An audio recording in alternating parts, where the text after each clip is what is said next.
Hello, history nerds and historians.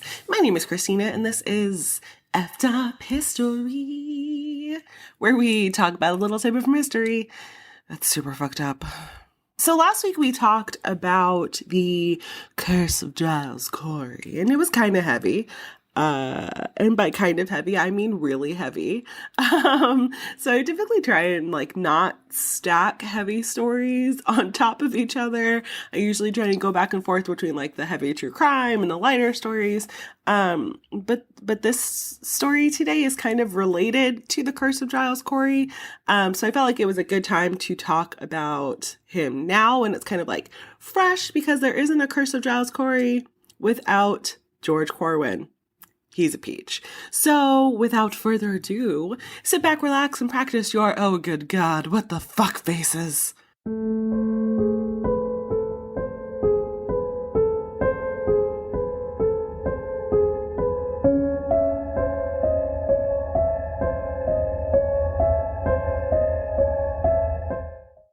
George Corwin was born on February 26th, 1666. Yes, his birth year was 1666. Therefore, I have determined that he is the devil.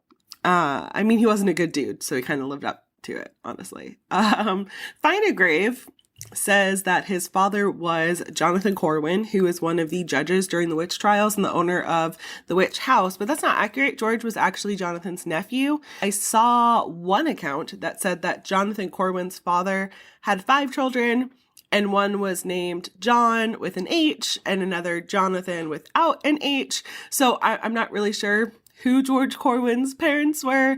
And honestly, to be real, it's not important to the story. And I just don't have the energy or time or care to look into that and fall into rabbit holes of genealogy.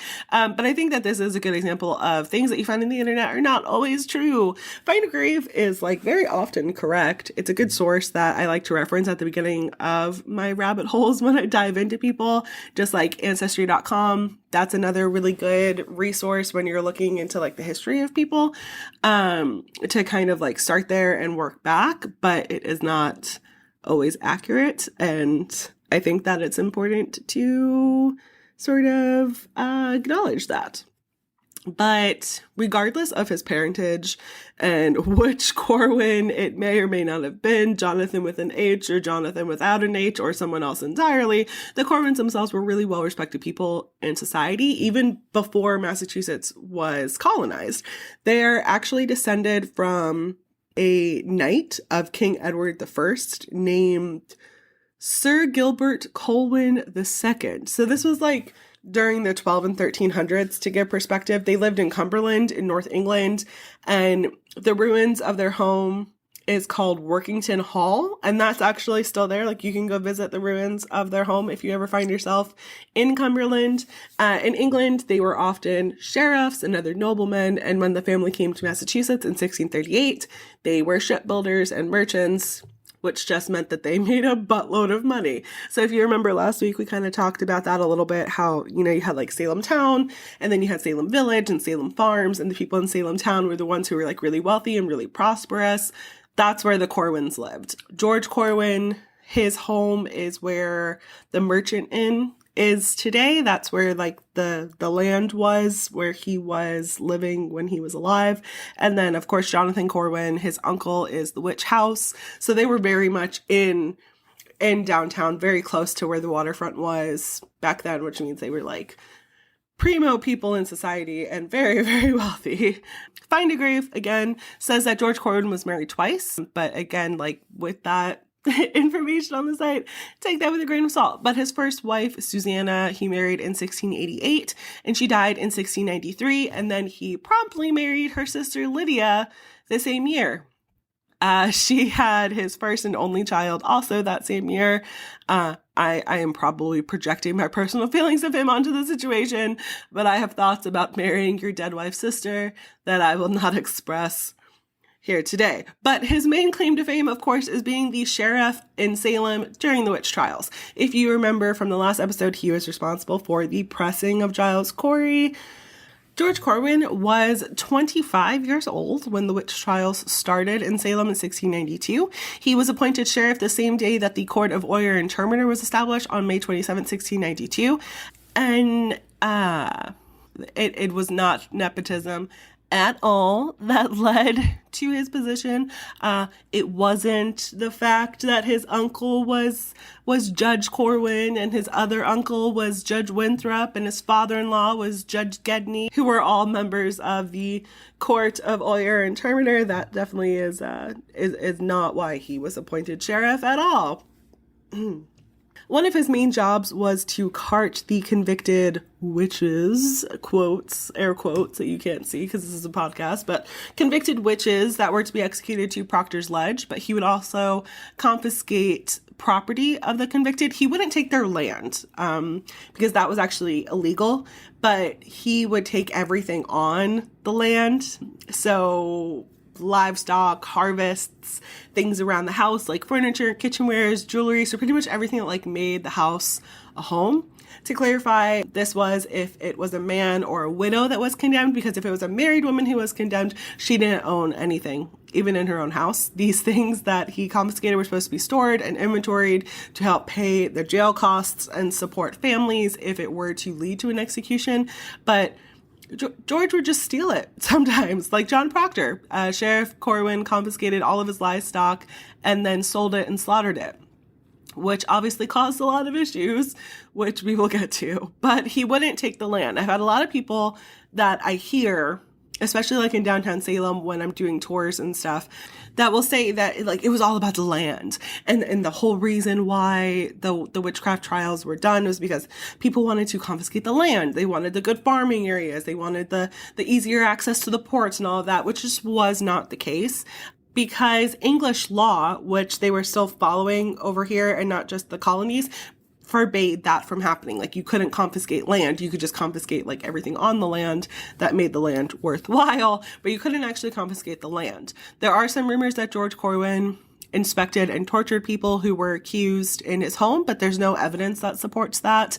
I did read a lot that said that this happened in taverns, though. George Corwin's favorite was one called the Cat and the Wheel. So, you know, they would have taverns and inns where people would be like merrymaking and eating food and drinking ales and all of that. And then like in the next room, they would have someone being tortured for being a witch. And the torture wasn't as bad as it was like in Scotland and stuff like that. It was typically like making the person sit without food and water. It was, you know, the water tests and that kind of stuff. So they weren't like beating the people necessarily, but they were still subjecting them to torture and sleep deprivation and all of that kind of stuff.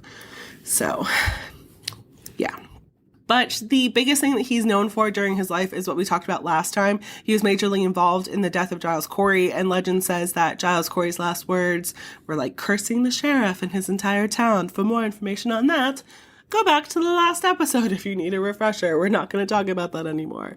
But the curse of Giles Corey seemed to ring true because George became the first of a long line of sheriffs that were afflicted with issues having to do with their chest. George died in 1696 at the age of 30 of a heart attack, which is like crazy young. I'm going to be 30 this year, and I would really like to not die of a heart attack because I feel like I'm just living. So that must have been like a really big shock to him and like all of his family. But that is not where his story ends. So unsurprisingly, when he died, he was really, really unliked. At this point, people were starting to feel really like regrettable about everything that happened with the witch trials, and he was a big part of it. Also, there were a lot of people who could afford to flee from Salem when they were accused, who came back and found that their stuff was missing because Corwin would confiscate it, but then sell it instead of holding on to it like he was supposed to. So I'm going to tell the legend, and then I'm going to tell what a local historian said when I asked them about this, because I thought it was really interesting. So this is one of the questions that I asked. So legend has it that Philip and Mary English were some of those people who fled to New York. Philip was a merchant, and he was one of the wealthiest men in town. He actually existed. That's not the legend. The legend is that when he returned home after the witch trials ended, he found that Sheriff Corwin and maybe others, but mostly Corwin, had confiscated $1,200 of his belongings from his house, shop, wharves, warehouses, and it was all gone. Most likely sold. And now somebody might be like, that's not much money. My rent is like double that in Salem. But in today's money, that would have been over $100,000, which is like a really good chunk of change. I would pay money just to see $100,000. So for the first few years in between the end of the trials and Corwin's death, English was constantly just like filing lawsuits against him, trying to sue him for his property that was legally disposed of and most likely sold. So when George Corwin died, legend has it, his family was so worried that the people in the town would desecrate his corpse that they stored it in the basement under his house. So English placed a lien on his corpse. And when that didn't work, he threatened to steal it and hold it for ransom. Now that's the legend. His body may have been stored in the basement for a while because they were afraid of his corpse being desecrated. But English didn't actually put a lien on his corpse. He just put a lien on like everything that he owned. And the way that things were written back then, it would say things like the body of blah, blah, blah, which meant everything that he owned, everything that was important, his home, his belongings, and all of that. But people have interpreted that literally to literally mean like the body of George Corwin. So that, according to a local historian that I asked who specializes in the witchcraft trials, it is not accurate. It wasn't actually a lien on his corpse. It was just a lien on everything that he owned. Unfortunately for Philip English, nothing really came of it. I read that after he died, his relatives got like $200 of the $1,200, which is better than nothing, but not great. So Corwin was eventually buried in Broad Street Cemetery. Whether it was immediately or the legend holds true that it was sometime after the fact, his headstone is at least there today. And like I mentioned, where his house was is where the Merchant Inn is now located, and it's said to be one of the most haunted places in Salem. So if you come to Salem and you stay at the Merchant Inn, just keep that in mind, that a terrible person once lived on those grounds, and he may be haunting them even today.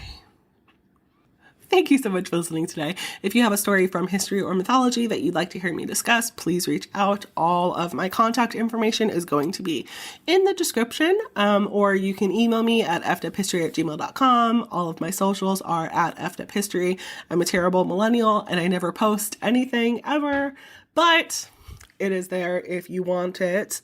If you like what you heard today and you'd like to hear more, please consider subscribing or leaving a review or joining my Patreon, where you get access to all sorts of goodies that I have described in other episodes. And remember, friends, history may be watching you, so don't fuck it up, or someone might put a lien on your corpse. Bye.